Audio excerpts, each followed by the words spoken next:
everyone, and welcome to the Creative Financing Podcast. I'm Nicole Kimanjian. I'm here with Cody Richard and the host of this show, Jeff Rappaport.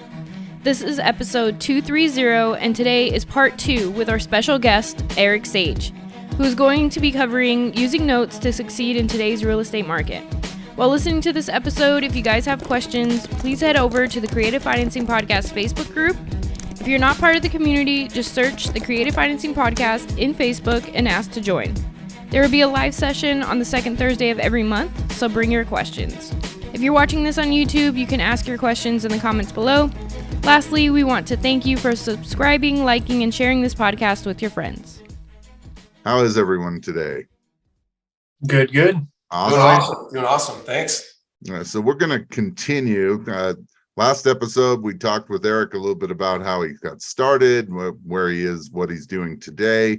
And Eric, I know I could just have you talk about creating 2 notes and selling off one, and you're an expert at that. But I thought today would be even a better idea that you have such experience dealing with notes that there are all these questions that constantly come up, right? That I get asked all the time. Cody's probably being asked. I'm sure that you hear this regularly. So we had touched on that there were some states that are probably better for owner finance than others. Is there something that you look for, or do you care where you will go? If the deal's right, do you go anywhere? Or are there rules, things that you like better in some states than others? I like to go where the states are landlord friendly and bank friendly. Okay, so obviously I live in Arizona, and so Arizona is very landlord friendly and bank friendly. And so it's in Texas. And so Texas, one of the reasons we like Texas is it's the largest seller financing state in the country. There's more seller finance notes created in Texas by like double. Yeah. I think it's 24% or something crazy. There's a reason, because it's bank friendly, foreclosure laws are in your favor, it's landlord friendly. And there's also a demographic of borrowers there that want to be homeowners that aren't going to be able to go get traditional bank financing. So that's why we do it. I think it's a big enough, but here's the thing. I will do it anywhere. I have notes, Cody, in the last episode, you asked me, I think I'm in 24, 25 different states right now. I have people that have been paying me for 10, 11 years, that are just happy, little 30, 40, $50,000 notes now that are now the value of the homes are double. Here's the way I work. And this will answer your question. I will go into different markets. And the reason why is because I know how to underwrite a borrower. And if that borrower fits all the rules and they're willing to put money down and they have, they're probably not credit score wise, but they have the ability to pay and they can show it. I'm good. And because I know I'm a human being, other than when the banks took the foreclosure crisis in 2000s, was it 2007, 2008? They didn't know how to do what we do. I mean, literally I'm there. Here's how a default happens on the note side world. Okay. It's either a long-term problem or a short-term problem. Okay. That's the question I ask. Hey, what's the deal? My sister-in-law and my brother and I, the 3 of us signed a loan. I'm using a real example that happened to me. And my sister-in-law and my brother-in-law are going to prison forever. They're never coming out. That's a long-term problem. Okay. They put $28,000 down on this house and she can't afford the payment at all. And so I said, that's easy. Literally one payment behind. We had the conversation. I said, hey, what can you afford? I can afford this. Okay. Here's what we need to do. I'm going to guide you to where you need to move to where you can afford, and I'm going to give you a majority of your money back. How about that? Okay. Well, because it made sense, because the house appreciated anyway. I just took my own house back without having to foreclose for $10,000, whatever it is, right? Yep. Foreclosure can be $7 to $10 grand a payment. So it was an easy conversation, and it was the right thing to do. And then I just went and sold it for more money and got more money down and moved on, right? Yep. And I just had another asset. It just happened to be mine that I started over with. And so that's why the fear, people ask me all the time, well, what happens if they don't pay? There's processes and systems to fix it. What do you think banks do? There's millions and millions and millions and millions of loans. They don't have millions and millions of houses. They have millions of loans. Like one person in the servicing department that you pay your mortgage to is in charge of probably a couple thousand assets. Yep. And the question you want to ask yourself is, how many times, when was the last time you called your bank to have a conversation with them? I mean, hopefully never. I don't think I've called. I have mortgages and loans. I can't remember I don't know when the last time I look at it online. It's all, there's nothing for me to do because I'm paying, right? So that's so scalable. Or when was the last time a landlord or a tenant called me and said, my AC is not working in Arizona, right? This just happened to me last week on one of my rentals. And I got my AC guy over there, and he went over there, and the damn freaking the filter was clogged. That's why it wasn't working. Yeah. So who's going to pay that? I'm not. I mean, I'm going to try not to because it was her fault for $70 or whatever the call was. My point is that doesn't happen as a lender, right? Yeah. And so like with multifamily, you talked about if you can get 50, 60, 70, 100 doors in one location, you can outsource all that. And you don't take those calls. Plus so we use our loans as cash flow, and then we use our multifamily as our tax benefits. So we don't have to pay. So we can defer our taxes. I don't want to say don't pay taxes because we do pay taxes. We pay property taxes and we pay all the other things that go along with it. Right. Yep. So when you're looking at these other states, does like usury laws come into play? Because what kind of interest rate are you typically charging when you sell these properties? Before you answer, sorry, could you give a quick overview of what usury laws even are? Oh, sure. Yeah. So, and it's interesting. So I know what they are in Arizona and Texas. Okay, because that's where I focus mainly, but I don't know them all in the other 48 states, right? And they change. They do change. Yep. And they change with credit card rules. They change with mortgages. They change. There are rules, and you need to know that, because if you go charge 10%, let's say in Pennsylvania, but you can only charge 7 or 6 because of the spread on the usury laws, is that a good investment for you? Right. It might be. I mean, you might be able to go because no one else is there. They don't want to do it. You're just getting a better deal. You're still raising. You're still making spread. Because here's the thing: we're buying wholesale, selling retail. So if I buy a house for 50 and sell it for 100, and I can only get 6%, is that still a good deal for me? Or I could look over debt at 3.5 and sell at 6. Is that a good enough way, right? So usury laws are what you legally can charge for interest on credit cards, mortgages, car loans, whatever, right? And every state, depending, where you are, has its own rules, what you can and can't do, right? Can and cannot do. Yep. So normally. So let me go back to what I do. I literally, so right now, 10% is the number. The rates have gone up. We're in July of 2022 when this is being recorded. Yep. And so we can get, so the way I look at it, I look at affordability and the return I want to get on my investment. Okay. And so we're not par lenders. We're buying a house at 100, let's say, selling it for 150. I have one right now in actually Louisville. So out of state, right? So that one I'm into it for 100. I'll sell it for 150 to 160. I'll get my 10% down. I'll charge 10% interest, but that 10% interest is in line with rents or maybe a little higher than rent, right? And that's how I come up with my number, because it has to be there's an affordability factor. I'm not charging them $1,000. I'm not charging them $2,000 a month when rent's $1,000. Does that make sense? So like on a $500,000 on a $500,000 house, this is why this can be a little confusing, right? That hey, if your payment is $4,800 or $4,400, that might not be affordable in that particular market if you were going to try to charge 10% interest. Right. No, the rate. Yeah. So for me, I try to stick to a median home price. But I just got an email today for rentals in my neighborhood, and you can't get a rental in my neighborhood for under 10,000 for 9,000. 9,000 is the cheapest rental you can get in my neighborhood. I'm like, what? That's crazy. Yeah.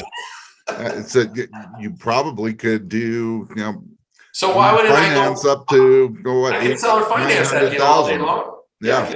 I mean, so when you talk about Jeff, you and I talk about the niche in that higher market. I love it. Yeah. I love the nice houses, because guess what?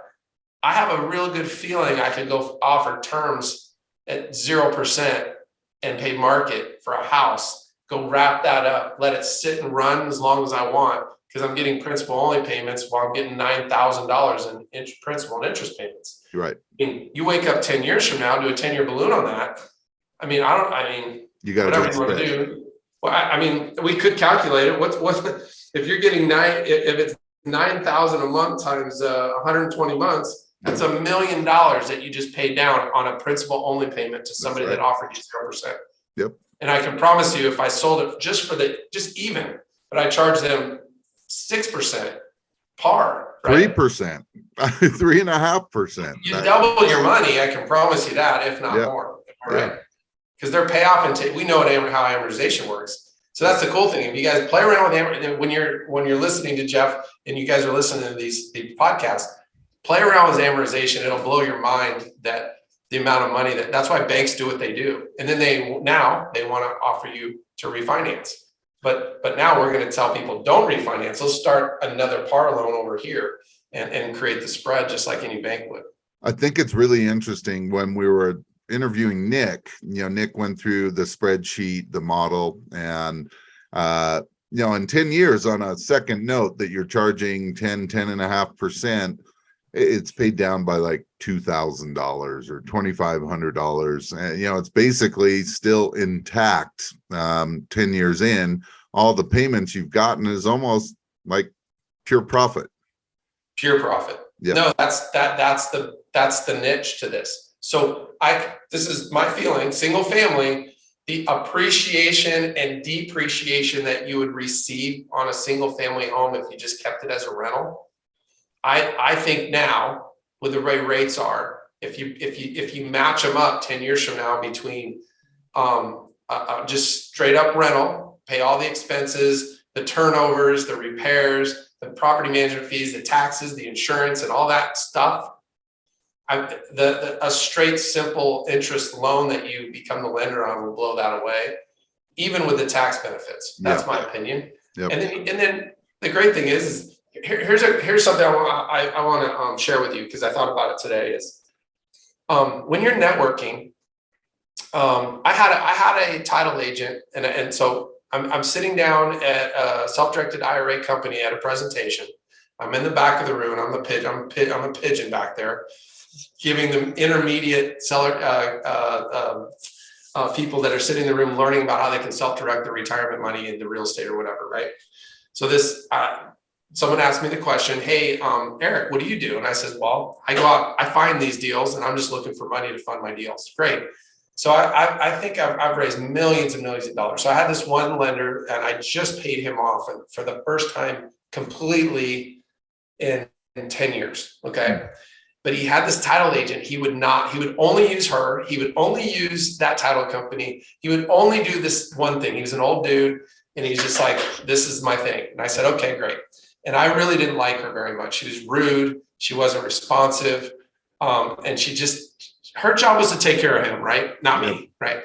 So anyway, long story short, but I was nice to her, and I did my best. And so long story short, about 8 months ago, she calls me. She says, Eric, I have this guy. He's getting some loans paid off, and I know you borrow money from some of these private lenders, and it's a different guy.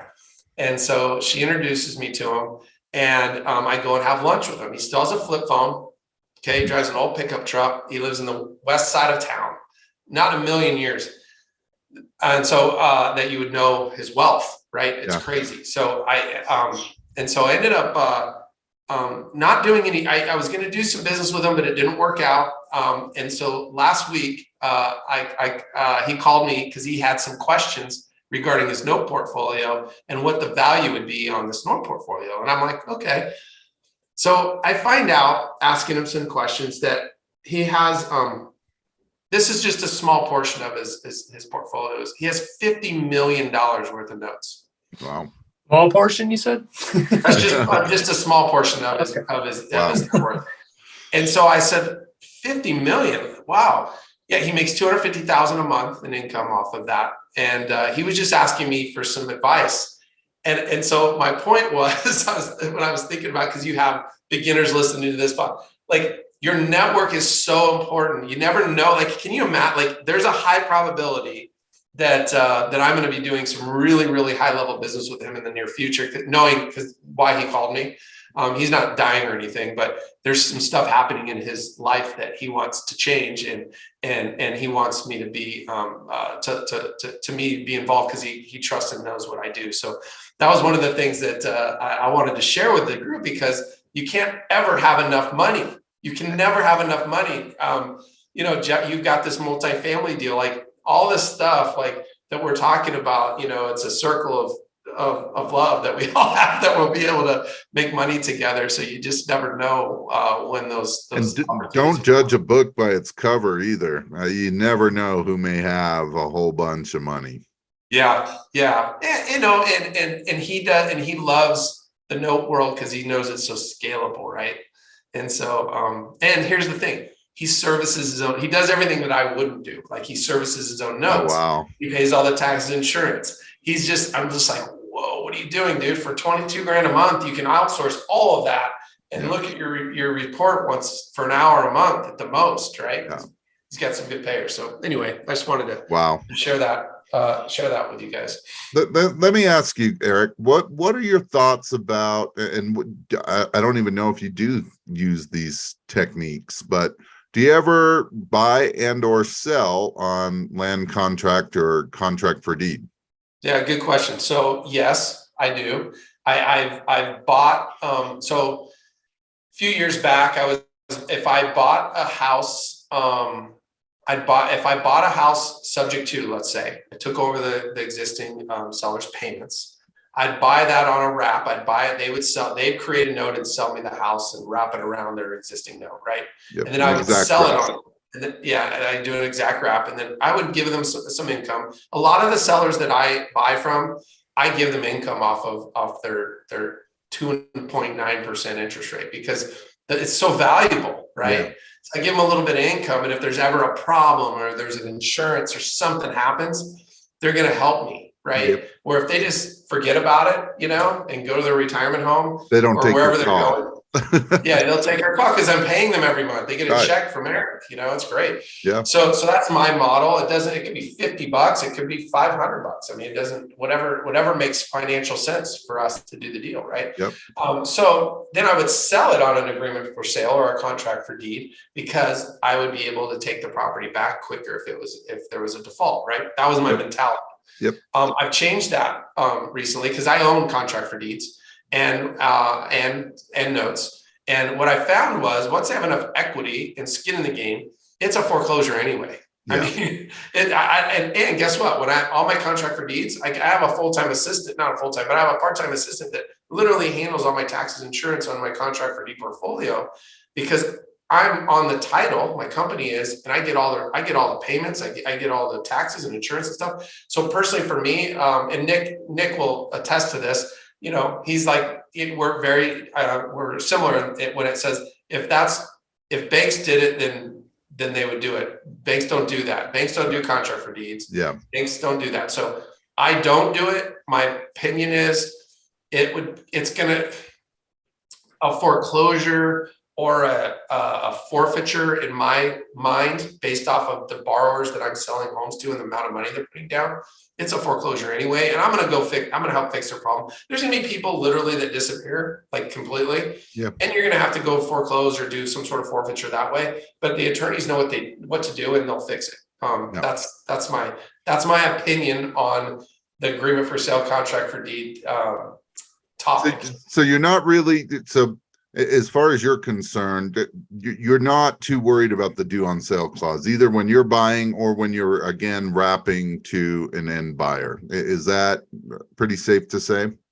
Yeah. So if I'm buying a house subject to the existing debt with 2.9, 3%, I mean, there's loans out there 7 or 8 years old right now that have under 3% loans. Like, Yeah, that's the biggest asset in the world, right? And so and so when I sell on terms, if I sell it on seller financing, I'm creating the first and second. So if there is a due on sale clause, I mean, you can go on any Facebook group that does credit financing and they talk about sub 2 and how great it is and whatever, right? Yep. There are due on sale things happening out there, and they're going to lose all their money because they're going to have to fix the problem, because you're going to harm the consumer. The consumer is your buyer that bought the property from you. right. You're fully disclosing. There's so many things you can do. Like, I haven't done this recently, but if I ever, the more I do subject twos, which we will be doing a lot in the near future, and I sell it on terms, which is my intent, to find a buyer that needs financing, I'll put a clause in there. I disclosed that I taken over a house subject to, and I'm selling it to you on terms. It's full disclosure. Everybody knows what's going on. Yep. The other thing I thought about, I was talking to an attorney, is if it does get called due, you deed the house back to me, I go get better payments, and we refinance it and give it back to you. We could do that. There's so many things, just as long as it's disclosed in the contract and you're not harming the seller, the buyer, I think you're going to be fine. And that's the end result. But worst case is, like Nick and I talk about, Sell the note. Create a first and second, sell the dang note. I mean, it's a 10% note. Yep. And amortized. Like, what kind of passive return do you want? You know? Right. What about, we talked about wrapping. Obviously you're okay with wrapping, whether when you're buying and when you're selling. Mhm. But are there underlying loans that you stay away from wrapping, or that you have problems wrapping? VA, FHA, anything like that? So I love VAs because there's no mortgage insurance on it. I love VAs. I love conventional. FHA, I'll do. I mean, it just, the math has to work. The thing with FHA, there's mortgage insurance, so it has an additional cost to the deal. Yep. But I mean, the rates are so low, then you would do it. Is there anything illegal taking over an FHA loan? It's no, like most title companies won't insure them. But in my opinion, I'll close on it and then they can insure my second loan. So I'm covered there. But the reality is we took over the debt, we're arbitraging it and go from there. So I'm not worried about any of those loans. And here's the end result is, if the seller's on board, I mean, Jeff, you're really good at this. Like, you're really good at talking to sellers and saying, listen, and your team is our intent is to go find a home for another person, a tenant buyer, whatever words you want to use. I think people can understand what tenant buyer is. When you talk about seller financing, it gets confused. But I'm going to sell a house to a tenant buyer, to a family that isn't able to get a traditional bank loan. And I've been doing this 1,000 times. I'm very qualified. I have the money to pay off the loan, and I want to provide homeownership for other people, and I want to make some money in the middle, and you can too. So why not? And so if people get that, you know, they do. If they don't, and then here's the thing, they get it and then they forget about it and they just collect your money. That's right. They have short-term memory as well. Yep. Something I was curious about is, so these are amortized over 30 years, the notes that you create, are they often on 30-year balloons, or is it pretty variable on how you set them up? Right now in today's environment, sell a house on terms. I sell the house, I create a mortgage just like a bank would, 10% interest, 30-year term. Nope, we don't charge points, probably should. We made all our money on the buy, so we don't have to crush them on that. They pay the principal, interest, taxes, insurance, and servicing fees. So it's very predictable. And then, so it's PITIS. And then if there is a change in the servicing agreement or whatever, where it goes up because inflation or whatever, it's added to the borrower. So it's very disclosed in what we do. So it's a very predictable income for what we get. So you're not doing any balloons? No. No balloons. No. And with owner, because we're selling to owner occupants. Majority of our borrowers are owner occupants, and we don't do balloons with owner occupants. But you're paying cash for a lot of the properties, hard money or cash. So you're just going to sell that note and get that debt taken out. Yeah. So, traditional deal. I'll look at a deal we're doing right now. It's a $300,000 exit. So we're into it for 200 all in.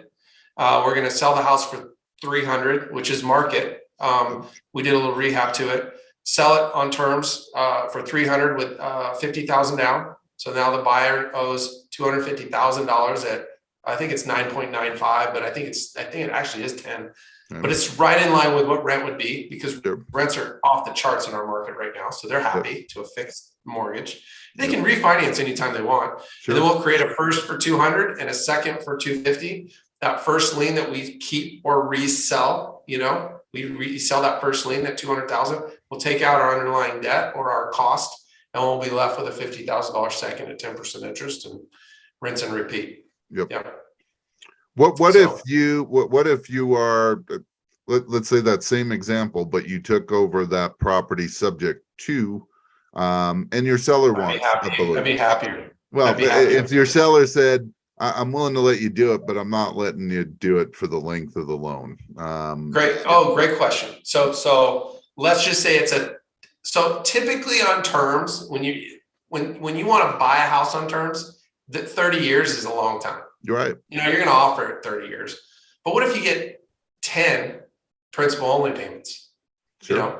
Equal payments, 300 months, 360 months of equal payments. Let's say it's 300 months, equal payments, which is the wording I used, with a 10-year balloon. Well, I mean, if it's $1,000 a month, I mean, gosh, that's $120,000. I'm going to ride that out for 10 years. And then at the end, I'm going to either pay it off or sell or sell that note, and keep the second. But you're gonna party all day long with that first lien because you're just cramming it down. In fact, you probably could pay the thing off completely in 10 years, and then you get 20 more years free and clear on the first and second. Yep. So yes, I will do that. So that's basically you're selling long, borrowing short with a balloon, is what you're saying. But I'll do that all day long. Yes. So you'd still probably structure the sale to your buyer the same way, with a first and a second. 100%. And then, hey, when my balloon comes due, I already know what you're going to do. You're going to go back to the seller and say, would you like to keep going? And extend that term out with the seller, see if you can continue to do that. And then you fall back is, hey, I'll just sell off the note and pay you off. And 100%. Yeah. Oh, because here's the thing, Mr. Seller. Yeah, I know I was paying you $1,000 a month, but how about I pay you $1,200 a month?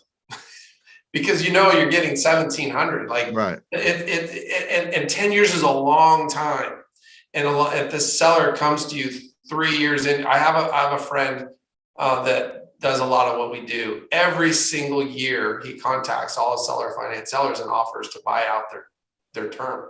Yep. But it's for half or less than discount, right? Yep. And what happens is, because we know the traditional note buyer wants a 7 to 10% return on their money. So that's what it is. That's the offer you make based off of that. That's why you always, when you do seller financing, you get right of first refusal to buy the note that they created to you. Yep. Because you want to buy your own note, because you're going to get to buy it at a discount because you created a 0% to 5% loan or whatever. So that's one of the biggest things that people don't really understand, is how valuable that asset is. As soon as I'm members of a couple other groups, and I see these 0% interest. Someone just posted something today. He's like, oh, I got my duplex at 0% interest, blah, blah, blah, blah. And I just sent him a text. I go, did you get first right of refusal on that note? And did you get the transfer collateral? Because you're going to sell it, maybe, and you want to move that debt to wherever you want to move it. Yep. So important. People don't think about that. Yep. Some of the biggest gurus in the world that are teaching this stuff, they're not doing it. I'm like, that's the asset. How many of those do you need? Yeah. I mean, literally, you could overpay for a house at 0% interest and then go move. Let's say it's $1 million. You go move that to 4 assets at 0% interest at 252. Your cash flow just went nuts. Yep. Right? So important. And it's just wording in your note. Well, and right? we're almost there where I'm going to ask you that question. Okay. but I know this question comes up all the time. I think I've even asked you this question, is when you are doing a wrap, how do you handle the insurance? So great question. So it's the worst part about doing a sell. I mean, I've done it right and wrong. And like, so when I first started, I would just get my own insurance and keep theirs in place. Right. That's a disaster waiting to happen, because if there is a fire, who covers the thing? Yeah. Right. Yeah. Which insurance company? Yours or theirs? I've had it happen. Yeah. Guess who covered it? Theirs. They're living not yours. Not mine. Mine didn't even know what happened. They don't know anything. Like, I mean, I had a fire on one of my notes. I didn't know what happened. They just called me and says, "Hey, I got an insurance claim. I need to pay you off, and I'm left with $10,000 because my double wide burned to the ground, and that's all they had insured. And so I'm going to scrape the property and just keep it." That was it, and I got my full payoff. So to answer your question, there's a bunch of different ways to structure it. So you can one of the ways we're doing it now is, before we close, the insurance is transferred to the our insurance. We get new, the seller gets new insurance that we know and like and trust. Okay, they're now insured. Named the mortgagees, the additional insured and mortgagee. Let's say it's Wells Fargo that you said you took over sub to. They're insured. They're covered. And then when we buy it, and we resell it, then we're named as additional insured as well.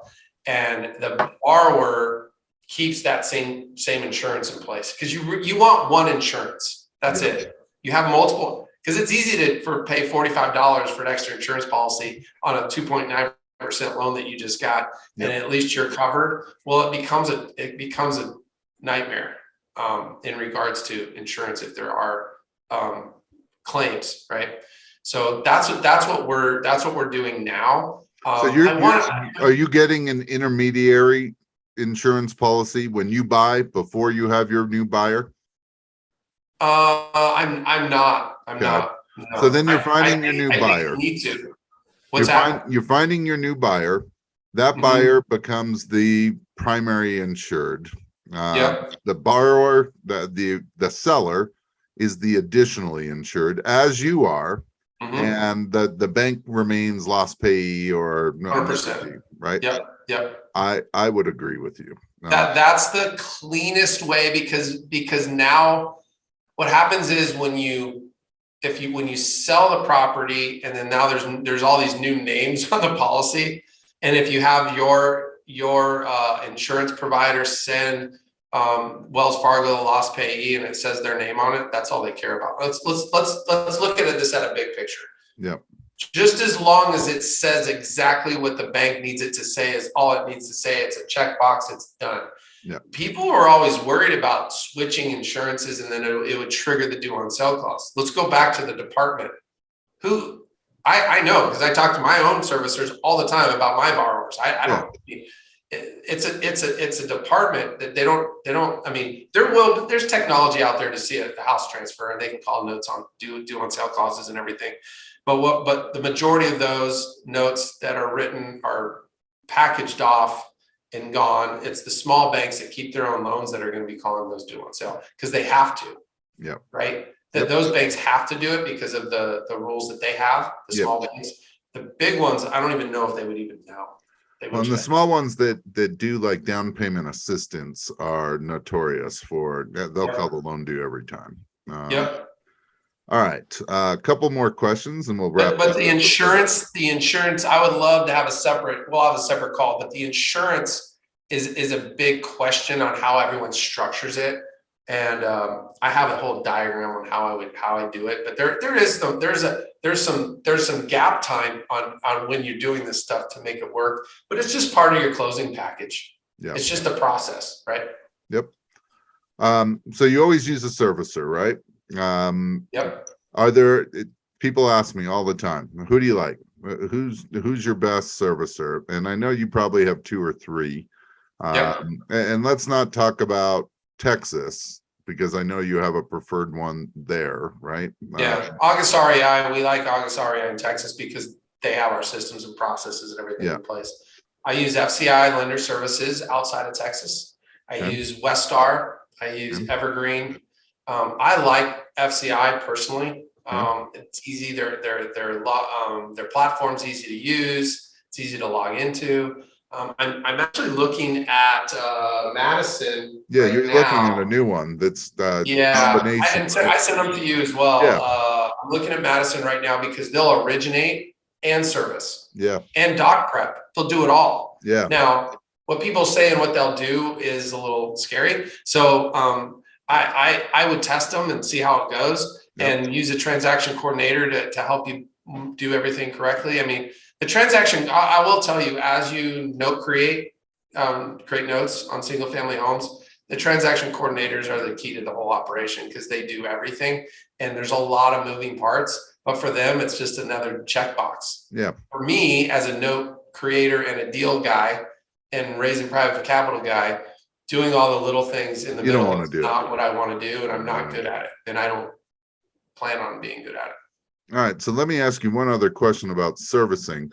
So I'm curious, if you have a subject to deal or an exact wrap or any kind of deal with an underlying mortgage, and you have a servicer, and I'm guessing that you're getting a limited power of attorney, authorization to release, and online access if possible, right, to the loan information.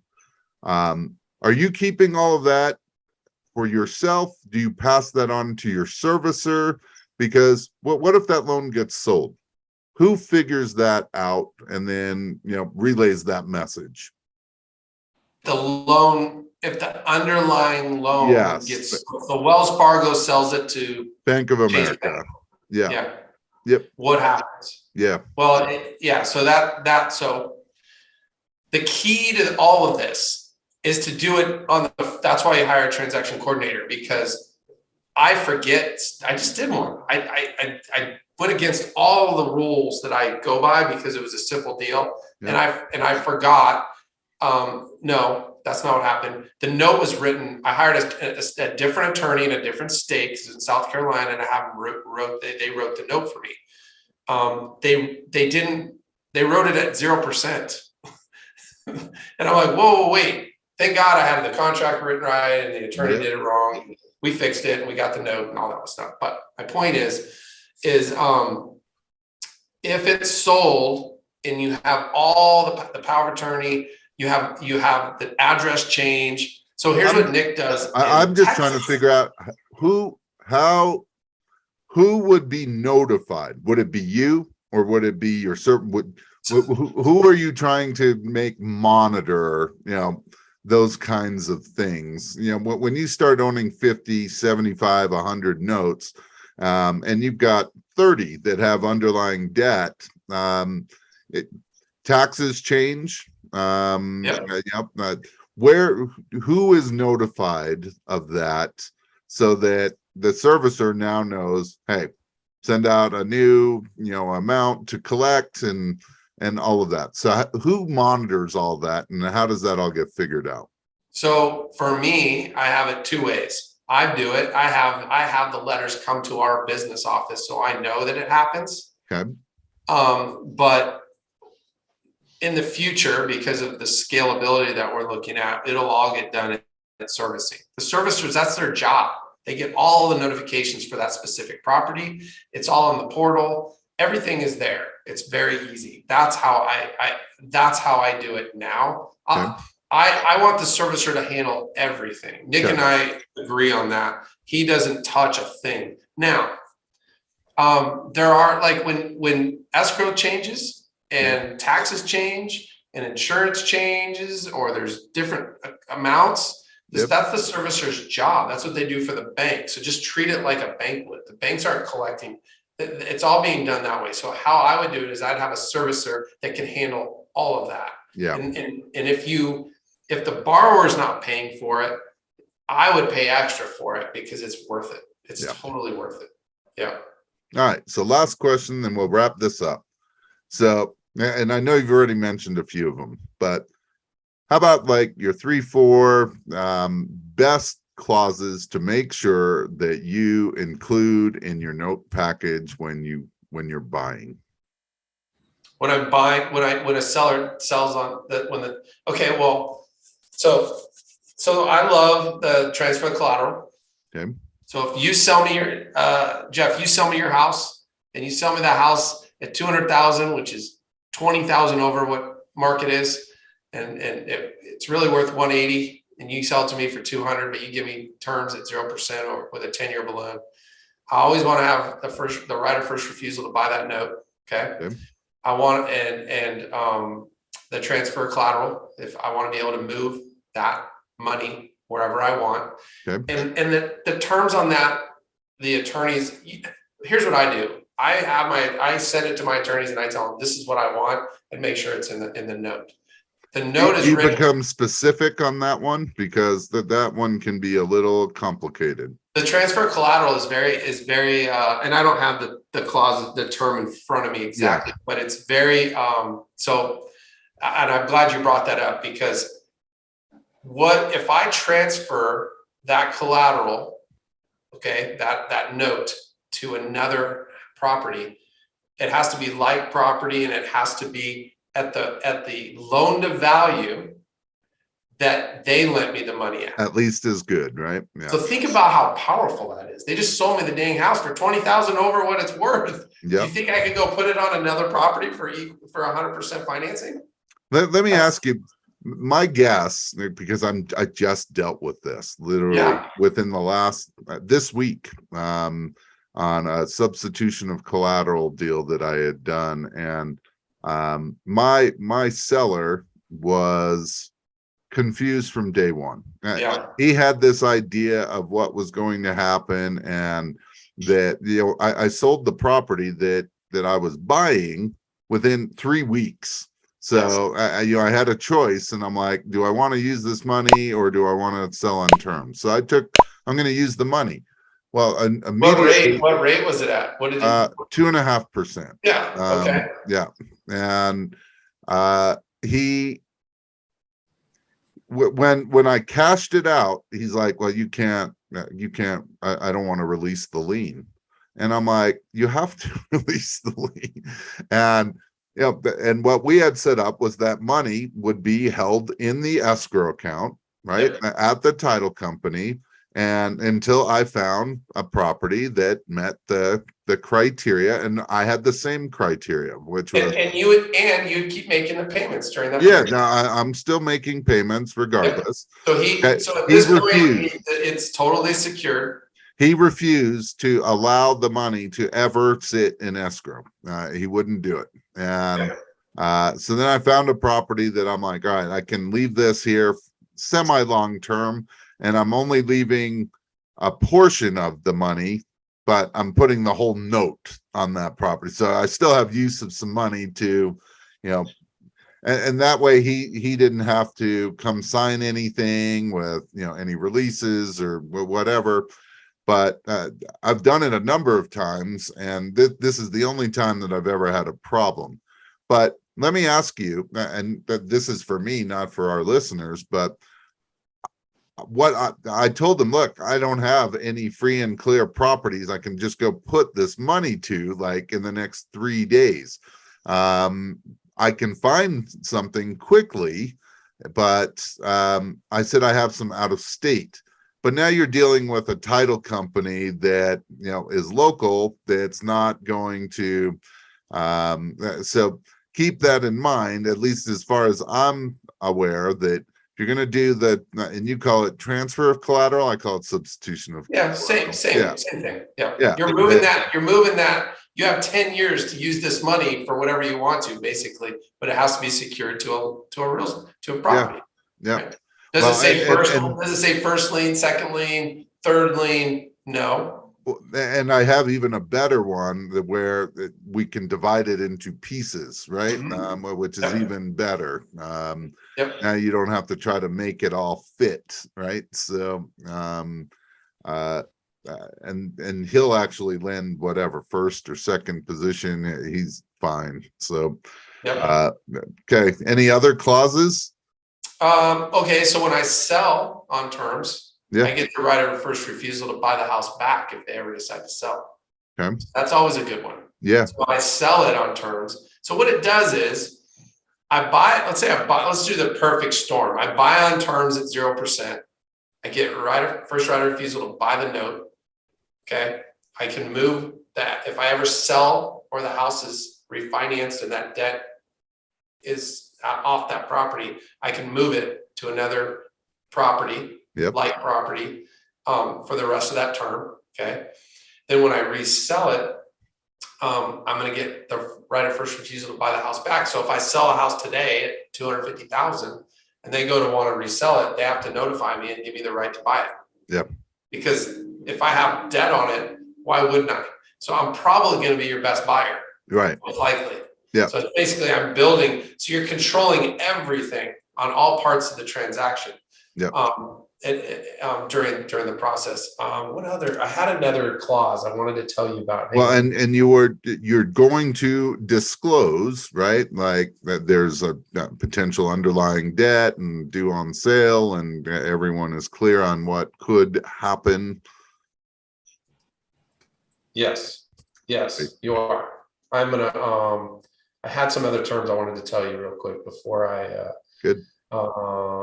I think I did. The substitution of collateral. Yes, I like. Let's see. Yeah, I think those are my main. Those are so important. Yeah, they're so important. Creating a first and second. If there is a due on sale clause on a subject to deal, being able to sell that first and protect that borrower. So, I mean, there's not that many, but they're important. The ones that people never do are so important, especially now in today's environment. It's probably never been more important now than ever, in my opinion. What do you think?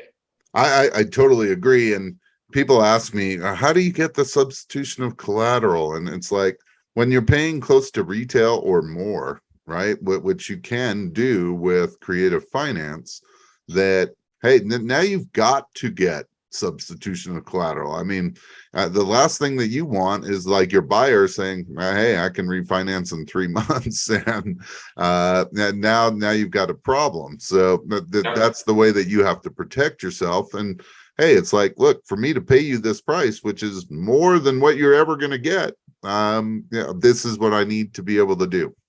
Yeah. No, I think that these are conversations that you just want to have, and that's why you created this podcast, and to be able to share this stuff, because people don't know. I mean, we know because we do this all the time, and things change too. There's strategies that I used years ago that are different now, and for some of it may be that I've changed or my business model has changed. Some of it's the markets that I work in. Some of it's just how the market has changed, and but creative finance just opens so many more doors, and it gives you so many opportunities to do things that you could never even get involved with if you were just, all I can do is offer cash. Yeah, and that's the other thing. A lot of people that sell our houses sell to us on terms is they're protecting themselves from themselves. One, they're protecting themselves from they're protecting their family, because there's a lot of people that own a lot of real estate. A lot of tired landlords are like, the tired landlord is like your ultimate seller on terms, because they already get the cash flow. They just don't want to deal with the friggin' problems anymore, right? And then you're willing to take on those problems, but you just do it differently, right? And so or not, and just sell on terms, right? And what a lot of them will do is they will go out longer term, because they don't want to, if they did pass away or something happened, they don't want their family members to get a lump sum payout and hurt themselves. A lot of people that are wealthy, their kids and their family members aren't skilled enough to handle the opportunity. That was a conversation I had with one of my investors. He's like, I would love to give them income, not lots of cash, because they will hurt themselves. You know what I mean? Yep. And so that's the other thing, is how to structure your estate. But I mean, that's for me though. If I was gonna, the takeaway for me is if you put yourself in a position to be the person in your market or your community or your networks that you're in nationwide, that you're the person that provides terms for people that aren't able to get traditional bank financing, and you can provide home ownership for people and teach other people how to do the same thing. So you do it and then you teach it and then deal flow comes. That's the opportunity. And so when you have homeowners I tell the story where there's a family they say $28,000 when the husband and wife had been working at the same Mexican food restaurant for like 18 years. They saved every penny, and I sold them the house, and they're all great payers, but they're great. They're just boom, automatic, and they can't be happier. So that's a scalable model that will be out there. And so if you simplify it, like we can dig into the details on exactly how to structure the note and have the due on sale, even the transfer collateral or collateral substitution or any of the techie stuff. But the end result creates a lot of opportunity for everyone. No doubt. Cody, do you have any last questions for Eric? No, I just wanted to say thank you for hopping on. I know Nick had talked about the Facebook group, Creative Deal Makers. Is there anything else, anywhere else people can check you out, learn more about you? Yeah, so Facebook is probably our number one. You go to Facebook, go to Creative Deal Maker. That's how you can find us. We do calls pretty much every week. Then we share all these cool ideas and what we're working on in today's market. We have a great community there. I mean, I think we have over 3,000 people in our group now sharing ideas. And personally, I'm not that active in the group because I take all the information in the group and then I share it one time just to try to be efficient. Because I feel like if I'm individually responding to individuals, I'm not helping the community. So I'd rather, just this conversation we have with Substitution Cloud, like, everybody should be able to hear that in a group, and then it clicks, so that's how we run our group. We have some coaching. We have a coaching model now, but it's all the information is in our Facebook group. That's our community, and we're pretty proud of it, and we're excited. So I appreciate you guys having me on, man. Anytime you want me to come back on, let me know. I'd love to share. There's got to be another time, because there's more things I could have talked to you about. We could have gone another 1 or 2 episodes, and people would be like, yeah, keep going, because it's kind of like one of our phone conversations, Eric. It just we just find things to talk about, and so I really appreciate it. I appreciate getting to know you over the last, I don't know what it's been, 6-7 months, and I'm part of your coaching program, and I truly enjoyed learning from you, and thank you for doing this for all our listeners. I really appreciate it. Like I said, anytime. I obviously, you can tell I have a passion for it like you do. So anytime we can just hang out and talk real estate, I'm up for it. Well, thank you again. Thank you, Cody. And hey, everyone, go out and create some terms.